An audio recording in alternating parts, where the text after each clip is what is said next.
Hi everybody, this is the Key Selection Criteria Response Creator. This is a step-by-step guide on how to write really job interview winning criteria responses for your job applications. And what we're going to do now, this is the second video of 3 that come in a pack that tell you how to write a well-structured response. So the first thing you do is you're going to open up a new document in Word. List all of the criteria word for word as they appear in the job application kit. Then name the document with your actual name in the document name. And then on the heading, I'll show you an example here.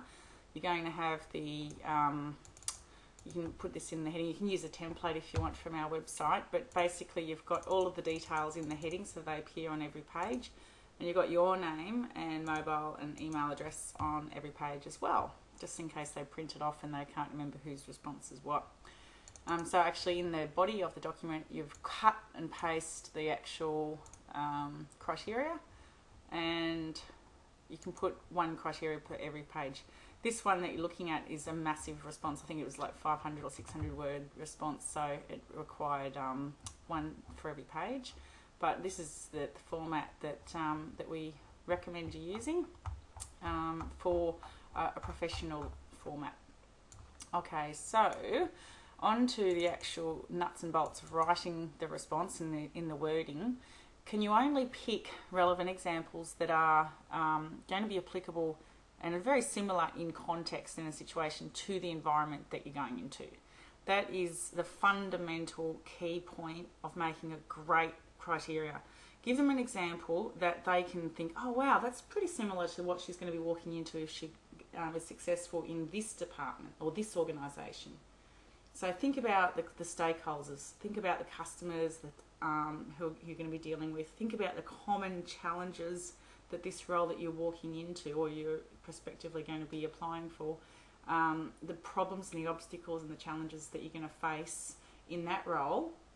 Look at the job description to get some ideas, and then think about your past 5 years and think, what are the most relevant things that happened to me, the wins that I made that show that I've got what it takes to be really, really good for this role. Alrighty. Now, every component of the criteria has to be addressed. So I think we've gone over this in point 1 of the video 1. But you know, it's saying, give me an example. Give an example of a time when you have been required to generate a solution to a problem that was both practical and achievable in terms of the long-term and short-term aims of the work area. So ideally, you'll give me 1 example that has all of those different components addressed.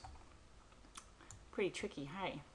But it's your memory, and the only person who can go back in the files is probably you.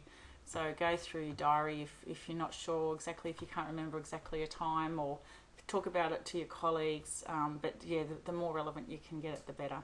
And the more crisis that was involved, the better.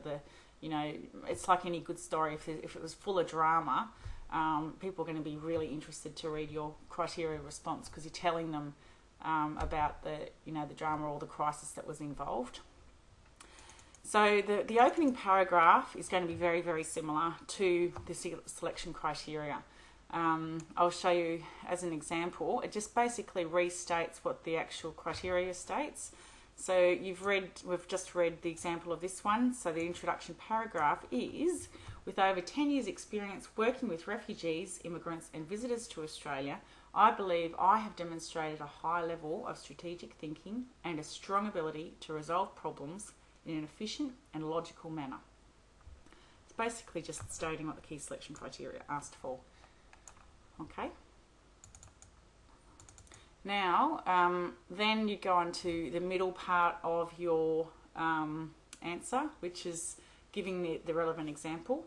So you need to link you need to make a link between your past experience and what you're wanting to apply for in this job. So as I said before, it's got to be really relevant. Each response needs to demonstrate that you've developed and practiced these skills in your past. If you're not too sure that you're using relevant examples, I do welcome you to drop me an email and just with your draft just say, are these examples relevant? Are these examples going to be good enough to get me into the job interview, you know, in my opinion, sort of thing. And I'll have a look, email me through the job description and I'll check it out. So the situation is the first bit. So there's the STAR technique, as we've said, situation, task, action, result. So describe the situation, describe a time when you've successfully demonstrated the requested set skill. So you'll be talking about all of the little details about where you're working, how long ago the incident occurred, hopefully within the last 5 years, who the stakeholders were, and how much money or risk was involved. The next one is the task. So explain to the reader what your task was to do. Give the overview of the ideal end result that you needed to make happen. So that could be, you know, as per your job description or you know, the project guidelines made you accountable for X, Y, and Z, etc. What I might do is I'll give you this attachment so that you can check out how I've answered it in previous samples. If you've bought the Key Selection Criteria Creator, you've got access to over 20 of these responses, so you can really take a good look and get a feel for the style of how to write about your examples. The next part is A for action. So this is the step-by-step process that you took to achieve the results. So these can be actually in a bullet point if you like. Some people absolutely love using the bullet points and they love reading them because it just shows that you're succinct in your answers, but it's whatever you prefer.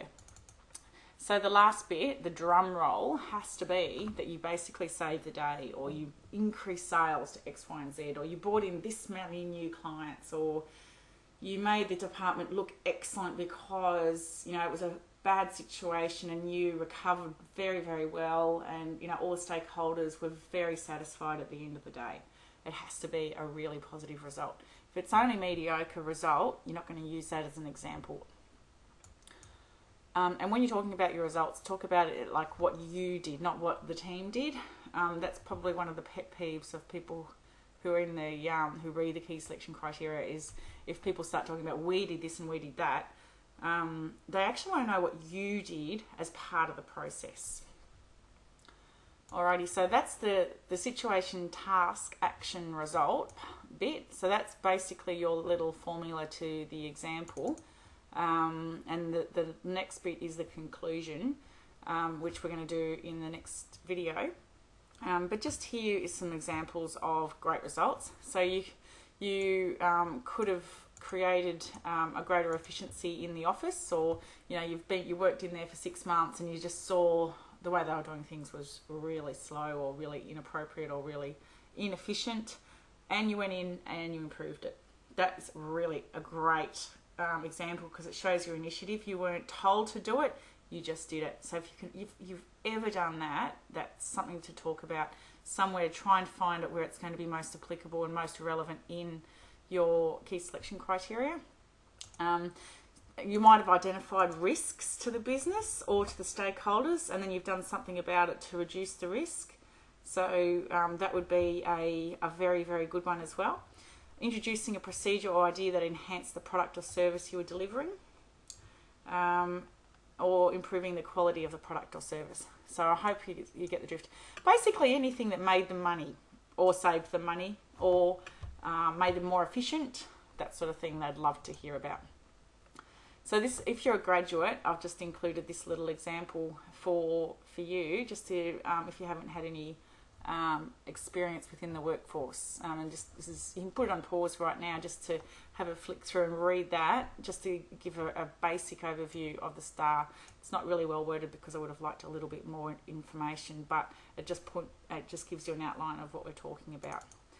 So what I'd like you to do now is go and get your position description, read through the key accountabilities, the day-to-day things that you'll be asked to do, and then read the key selection criteria again, and then put your achievements or put the things that are most relevant into the STAR format, and then put a brief opening paragraph basically restating that you can do it.